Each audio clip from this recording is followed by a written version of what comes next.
আজি মই যিটো বিষয়ে আলোচনা কৰি আছো তাৰ আগতে আল্লাহ তাবাৰক তাআলাৰ প্ৰশংসা কৰিব লাগিব। এইটো হৈছে আলহামদুলিল্লাহ। আৰু বিশ্বনবী সেইটো আপোনালোকে জানে যে নবীৰ প্ৰতি কোটি কোটি বাৰ দৰুদ শৰীফ পঢ়িব লাগে। সেইটো আমি দৰুদ শৰীফ পঢ়িছোঁ আলহামদুলিল্লাহ। আজি যেটা মই কৈ আছোঁ সূরা নাম্বার 86 কোরআনের সূরা আর আয়াত নাম্বার 5, 6 আর 7 এ থেকে মানে চিন্তা করা উচিত যে তা কিহেরে সৃষ্টি করা হয়েছে।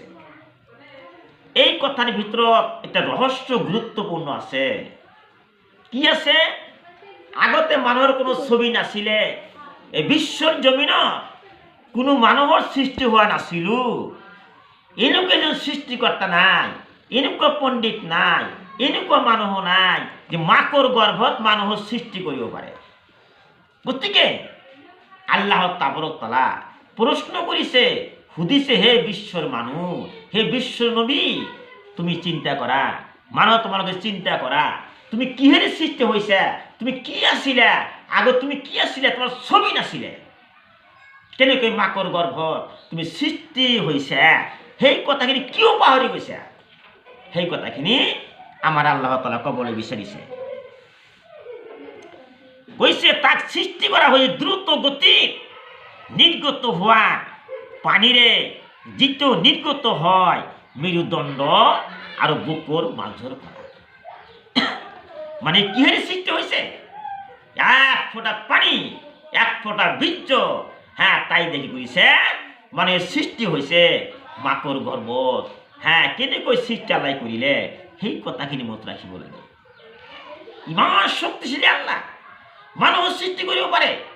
সেই আল্লাহ তাবারক তাআলা আমি কিয় পাহৰি গৈছোঁ, কিয় আমি নামাজ পঢ়া নাই, কিয় রোজা থাকা নাই, কিয় স্বামীর সেবা করা নাই, কিয় পিতা মাতাক সেবা করা নাই, কিয় আল্লাহর ইবাদত করা নাই। নিশ্চয় যি সৃষ্টিকর্তা আমাক সৃষ্টি কৰিছে সেই আল্লাহ তাবারক তাআলাৰ উপাসনা আৰাধনা কৰিব লাগে। তাৰ ভিতৰত মই কৈ আছোঁ সূরা নাম্বার 85 85 নম্বৰৰ সূরা আর আয়াত নাম্বার 10 10 নম্বর আয়াত।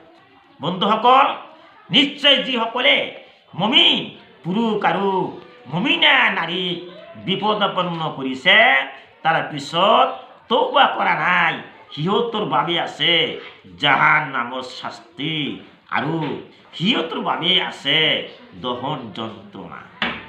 কিন্তু এই আয়াতটোৰ ব্যাখ্যা মই যদি ক'বলৈ বিচাৰোঁ বহু সময় হৈ যাব। মই এটা কথা ক'বলৈ বিচাৰিছোঁ, যদি আপোনালোকে কিবা এটা ভুল কৰিছে, পাপ কৰিছে, এতিয়া আপোনালোকে দুনিয়াত আছে, যেতিয়া আপোনালোকে মৃত্যু হৈ যাব, যেতিয়া কবৰত যাব, তেতিয়া এনে তওবা আস্তাগফিৰুল্লাহ তোমালোকে কৰিব নোৱাৰিব। বন্ধুসকল, আমি এটা কিতাপত পাইছোঁ, এই যে সূর্যটো উদয় হওয়া নাই, ইমান জার পৰিছে, ঠাণ্ডা পৰিছে, যদিও সূর্য উদয় হয়েছে কিন্তু বেশি বেশি দেখা নাযায়, ইমান ঠাণ্ডা পৰিছে। এই সূর্যটো এনেকুৱা সময় আহি যাব, সূর্য পশ্চিম ফালত উদয় হৈ যাব, তেতিয়া তওবা আস্তাগফিৰুল্লাহ তোমালোকে পঢ়িবা, কিন্তু আল্লাহ কবুল নকৰিব। বন্ধুসকল, মই এটা কৈ আছোঁ, আপোনালোকে তওবা আস্তাগফিৰুল্লাহ পঢ়ক, কোটি কোটি বার আস্তাগফিরুল্লাহ পড়িব লাগে। আমার বিশ্বনবী কইছে আমি প্রত্যেক দিন 70 বার কই তওবা আস্তাগফিরুল্লাহ পড়ো। গতিকে যদি তওবা আস্তাগফিরুল্লাহ পড়িব পারা, তেন যিমান গুনাহ আমি কৰিছিলোঁ, সগীরা কবিরা শিরকি বেদাত যিমান গুনাহ আমি কৰিছোঁ, সকলো গুনাহ আল্লাহ ক্ষমা কৰি দিব। কিন্তু এটা কথা মনত ৰাখিব, যিটো শিরকি গুনাহ সেইটো কেতিয়াও আল্লাহ মাফ নকৰে। গতিকে বন্ধুসকল, যদি তোমালোকে নামাজ নপঢ়া আল্লাহ মাফ কৰি দিব পাৰে, যদি জেনা কৰা আল্লাহ মাফ কৰি দিব পাৰে, কিন্তু যদি তোমালোকে শিরকি গুনাহ কৰা সেইটো কেতিয়াও মাফ নকৰিব। সেইটো কোৱানৰ ভিতৰত আছে। গতিকে মই আৰু দীঘলীয়া নকৰোঁ, আপোনালোকে তওবা আস্তাগফিৰুল্লাহ পঢ়িব, আল্লাহৰ উপাসনা আৰাধনা কৰিব, আৰু মোৰ কাৰণে দোৱা আশীৰ্বাদ কৰিব বিশ্বৰ জমিনত।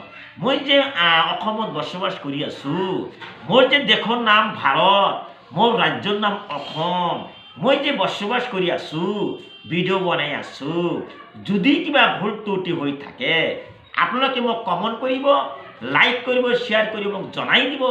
কোনটো মই ভুল কৰিছোঁ সেইটো মোক জনাই দিব। এই কথাখিনি কৈ মই সংশোধন মই শুদ্ধ কৰিবলৈ চেষ্টা কৰিম। আৰু আপোনালোকে কেতিয়াও লাইক দিবলৈ নাপাহৰিব, ছাবস্ক্ৰাইব কৰিবলৈ নাপাহৰিব। এইখিনি কৈ মই মোৰ বক্তব্য সামৰণি মাৰিছোঁ। উখিৰ দাৱানা আনিল হামদুলিল্লাহি ৰাব্বিল আলামিন।